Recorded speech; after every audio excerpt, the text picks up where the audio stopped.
turminha, bom dia, bem-vindos à nossa aulinha de hoje, quarta-feira. Voltando agora, do recesso, do carnaval. Alguém saiu de casa, viajou, se divertiu muito bem. Descansou nesse recesso?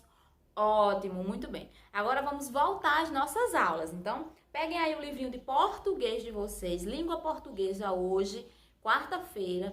Tia já avisou no grupo, tá bom? Que a aula era de quarta, mas aí tia fez uma modificaçãozinha, vamos ter aulinha hoje de português e ciências, tá bom? E inglês, lembrando que hoje a aula do tio Bruno, que é na quarta-feira, é mantida, tá certo, turma? Vamos lá? Língua portuguesa, peguem aí o livrinho de vocês na página 7. Acompanhe agora aqui com tia a leiturinha do texto que tem na página 7. Leiturinha do texto. No reino das fadas coloridas.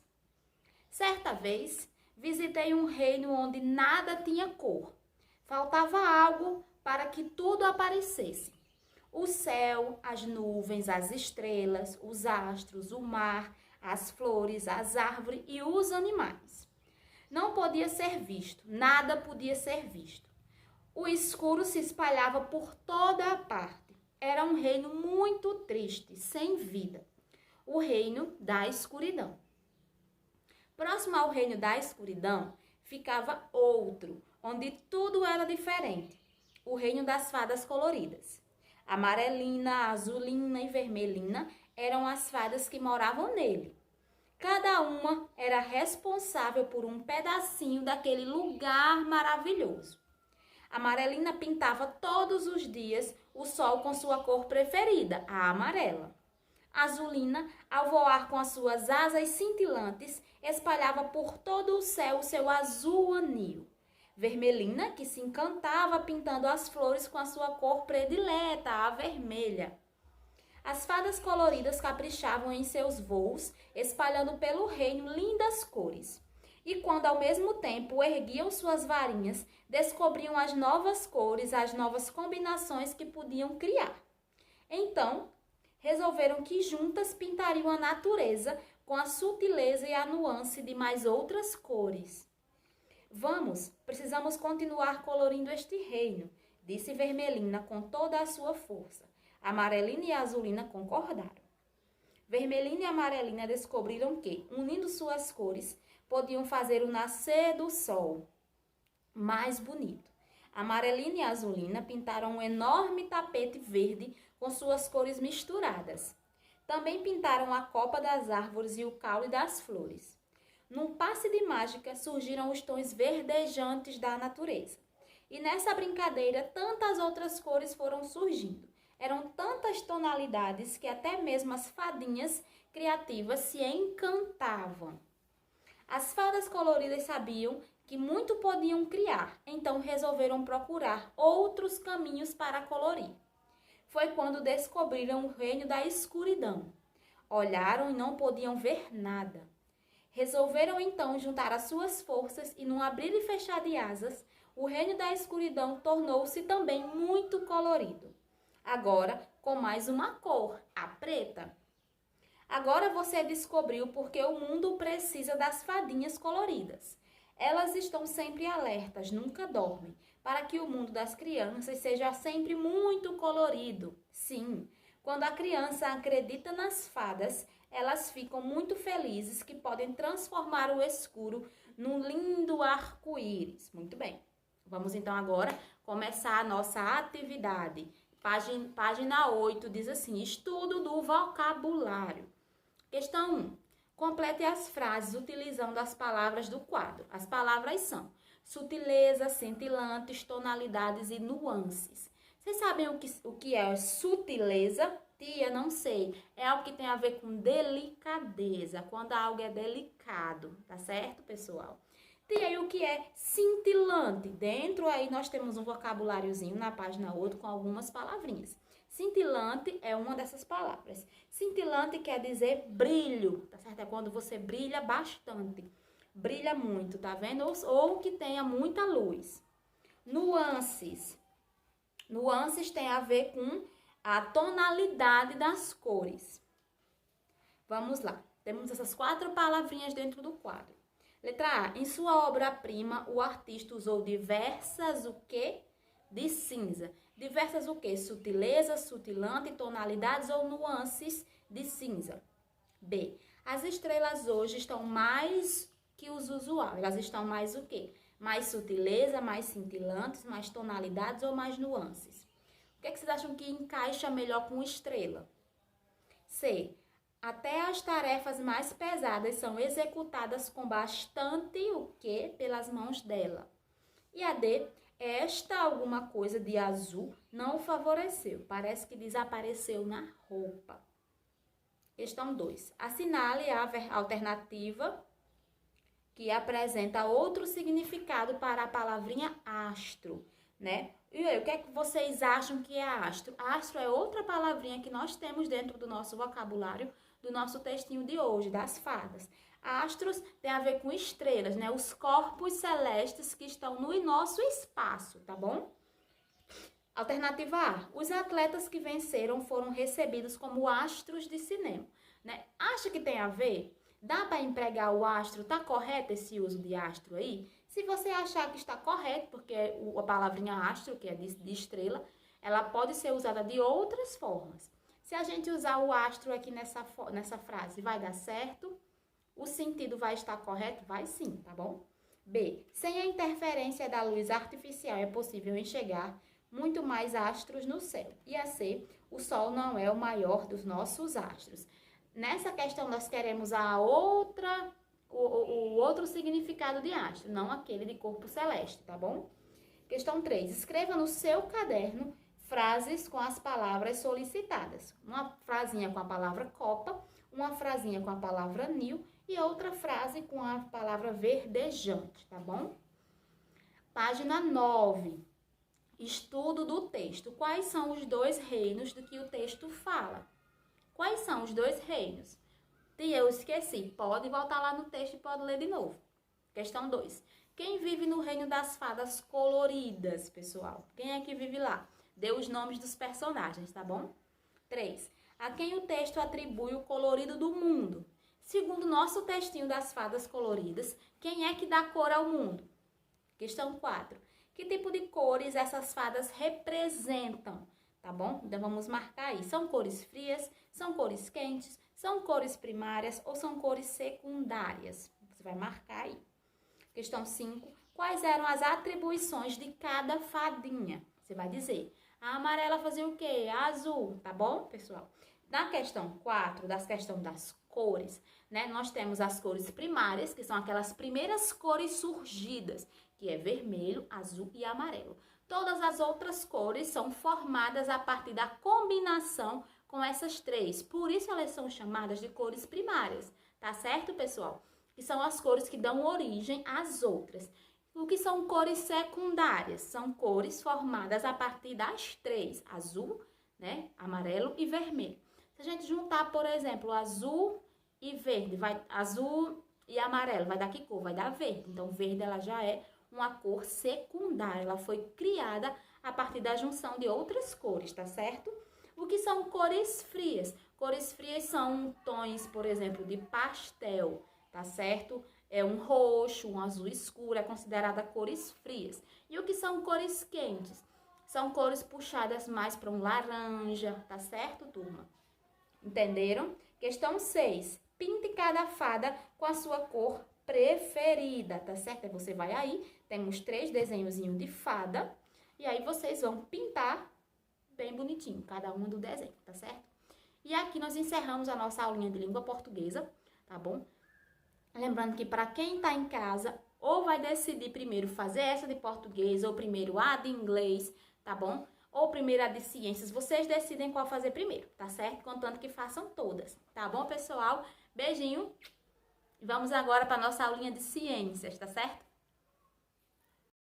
Prontos agora para a nossa aulinha de ciência? Vamos lá, então? Vamos lá.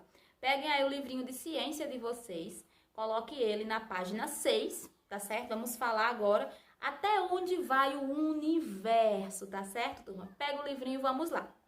Observem a imagem que está aí dentro do quadrinho preto no livro de vocês. Me digam, que imagem é essa? É a imagem do universo. Muito bem. E aí, vocês acham que o universo ele tem fim? acham que existe vida em outros lugares além do nosso planetinha Terra? E aí, o que é que vocês acham? Vamos lá. Por enquanto, as respostas para essas perguntas não são concretas. Então, nós não temos como dizer de certeza, tem sim vida, tem sim, o universo tem final. A gente não tem como dar uma resposta correta sobre isso, tá bom? Mas estima-se que o universo tenha cerca de 100 bilhões de galáxias, cada uma com bilhões de estrelas. Para se ter noção do quanto é grande, podemos comparar com o número de pessoas que existem no mundo, que chegam a ser mais de 7 bilhões de pessoas. E quando foi que a Terra surgiu? Tudo surgiu, vamos lá? A teoria mais aceita em relação ao surgimento do universo é a do Big Bang, que afirma que ele teve início com uma grande explosão. Antes disso não existia nada, tendo sido o espaço e o tempo criados no instante do Big Bang.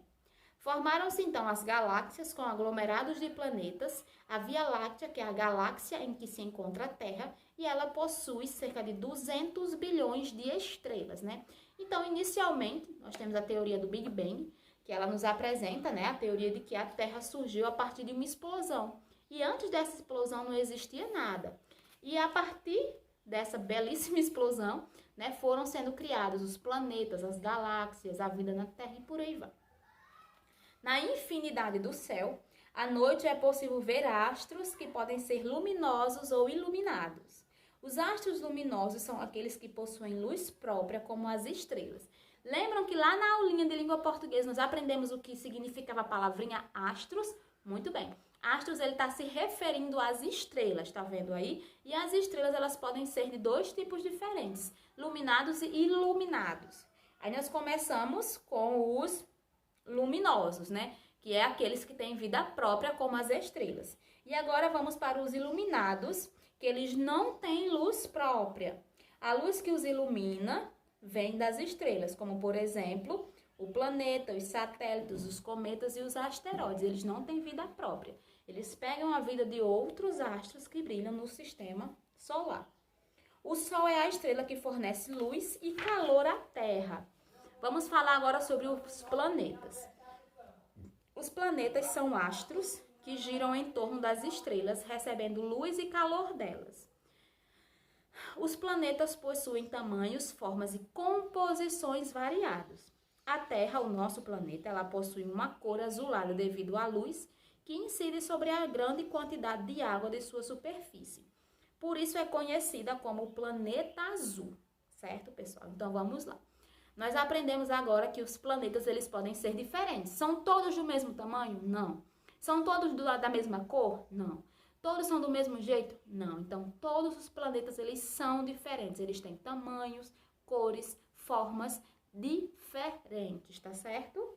O nosso sistema solar. O sistema solar, ele é formado pelo Sol, que está no centro, e por vários corpos celestes que giram ao seu redor, que são satélites, os cometas, os asteroides, planetas que incluem a Terra.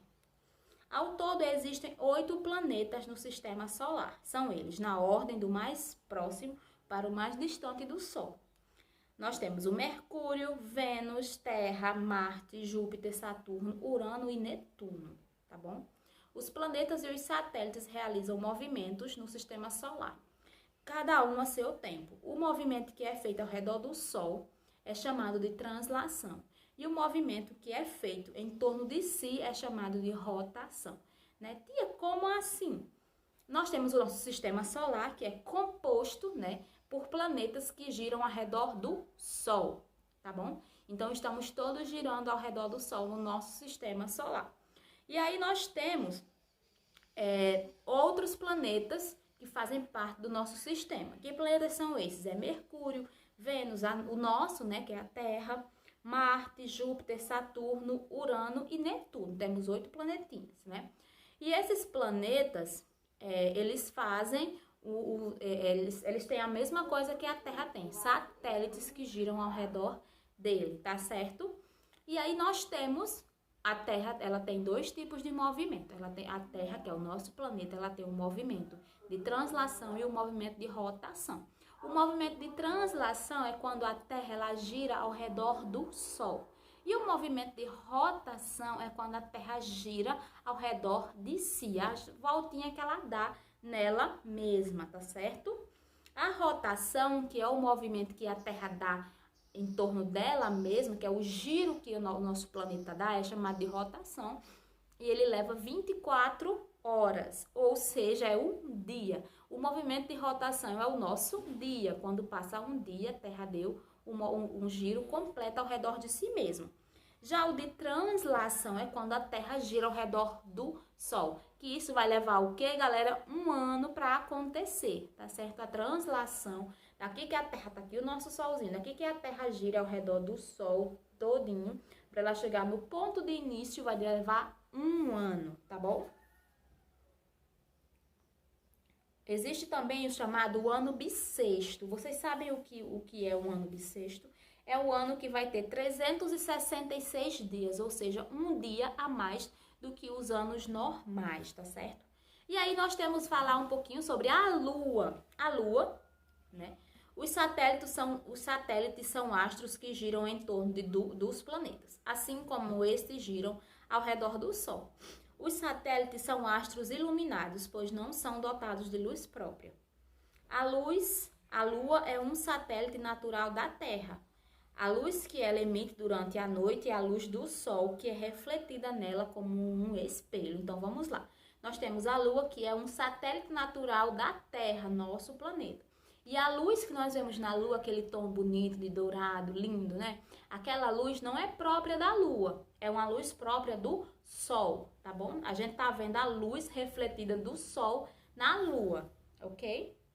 Aí vamos falar agora rapidinho sobre as fases da Lua. Nós temos a Lua cheia, ela parece que é quando a Lua está completamente iluminada, você consegue ver toda ela.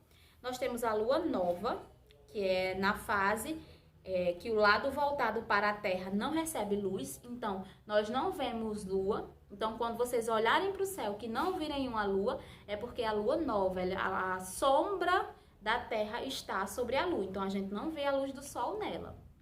Aí nós temos a lua minguante, que a gente consegue ver apenas uma parte da lua iluminada, que geralmente é essa parte aqui, a partezinha esquerda da lua, que a gente consegue ver. E temos a lua crescente, que é a parte direita da lua que a gente consegue ver. Tá certo, pessoal? Cada fase da lua dura aproximadamente 7 a 8 dias, ok? Página 9, atividade. Questão número 1. Observe a imagem abaixo e responda às questões. E aí nós temos uma imagem do sistema solar, não é? Que parte do universo é representado na imagem? Ai, isso já deu a resposta, já. Letra B. Separe os corpos celestes mostrados no quadro abaixo. E aí nós temos astros luminosos. Me digam um exemplo de astros luminosos, que são aqueles que têm luz própria. E agora os astros iluminados, que são aqueles que não têm luz própria, recebem de outro astro. Vamos lá, me digam. Questão 2. Marque a alternativa correta. A. Primeira. Dizemos que os astros são luminosos quando tem luz própria, tá certo? Se tiver, marque um X. O sistema solar é composto apenas pelo Sol, por satélites e meteoros. Tá correto isso? Se tiver, marca. Se você achar que tá errado, você não marca. Terceira, o planeta mais próximo do Sol é Marte. E a quarta, o sistema solar possui 8 planetas. É verdade? Temos 8, temos 10, 15, 2, quantos? 3. Analise a frase abaixo para saber se a afirmativa é verdadeira ou falsa. Depois justifique se você acha que é verdadeira ou falsa, por quê? Aí a frase diz, a Terra possui 2 satélites naturais, que é a Lua e o Sol. E aí, galera, isso é verdade? Temos 2 satélites naturais, que é a Lua e o Sol. Se você achar que isso é verdade, você coloca que sim. E diz por quê. Se você achar que é falso, diz que não é, tá errado. E vai me dizer por quê, tá bom? 4. O Sol é o responsável por fornecer luz e calor para a Terra. Caso um dia ele pare de emitir essa energia, quais consequências podem ocorrer em nosso planeta? Responda e depois converse. Vamos lá. Vocês acham que pode acontecer o quê? Se o Sol um dia parar de nos iluminar. O que é que vocês acham? Vamos colocando aí, tá bom? Questão número 5, página 10. Sobre os movimentos que a Terra executa, responda. A. Qual o movimento da origem dos dias e da noite? Lembra que tinha falado na explicação? Ótimo. Por que acontece em anos bissextos? Tem lá no livrinho. E C. Quais as consequências do movimento da translação? 6. Qual a teoria mais aceita para o surgimento do universo? Explique. Questão 7. Leia o texto e depois responda as perguntas. Viagem a Marte. Por enquanto, ainda não passam dos planos, mas uma equipe de cientistas, junto a empresas internacionais e ao governo de vários países, já trabalham em um projeto para tentar enviar, por volta da década de 2030, a primeira expedição para colonizar Marte. Como Marte possui pouco oxigênio presente no ar e a temperatura média é por volta de menos 60 graus, já estão projetando módulos habitacionais onde os tripulantes da viagem morariam e cultivariam o próprio alimento. Depois da primeira expedição, planejam enviar periodicamente suprimentos e novos grupos de pessoas ao planeta vermelho. A. Em sua opinião, a viagem para Marte pode dar certo? Você acha que dá certo, Luiz? Vai dizer por quê. B. Quais problemas podem ocorrer na tentativa de habitar outro planeta? Questão número 8. Observe a localização da Lua em relação ao Sol e responda às perguntas. E aí nós temos a Lua e as três, uma Lua, né? Aliás, temos 4 formas diferentes de Lua e o Sol no meio. A. Numere corretamente as posições da Lua na imagem de acordo com o tipo de fase que ela se encontra. Aí nós temos aqui 1, Lua cheia, 2, Lua nova, 3, Lua minguante e 4, Lua crescente. No quadrinho verde aí que nós temos o desenho do Sol e das 4 fases, você vai numerar as fases da Lua. B. Escreva as características de cada fase da Lua. O que é que caracteriza uma Lua cheia? Você vai dizer, e a Lua nova? A minguante e a crescente, tá certo? E paramos aqui a nossa atividade de hoje, tá bom, turma? E amanhã nós nos vemos novamente, tá certo? Amanhã você vai estar em casa. Quem está me assistindo agora em casa vai estar na salinha de aula. E quem está na salinha de aula vai estar em casa. Então, de qualquer forma, beijo e até amanhã.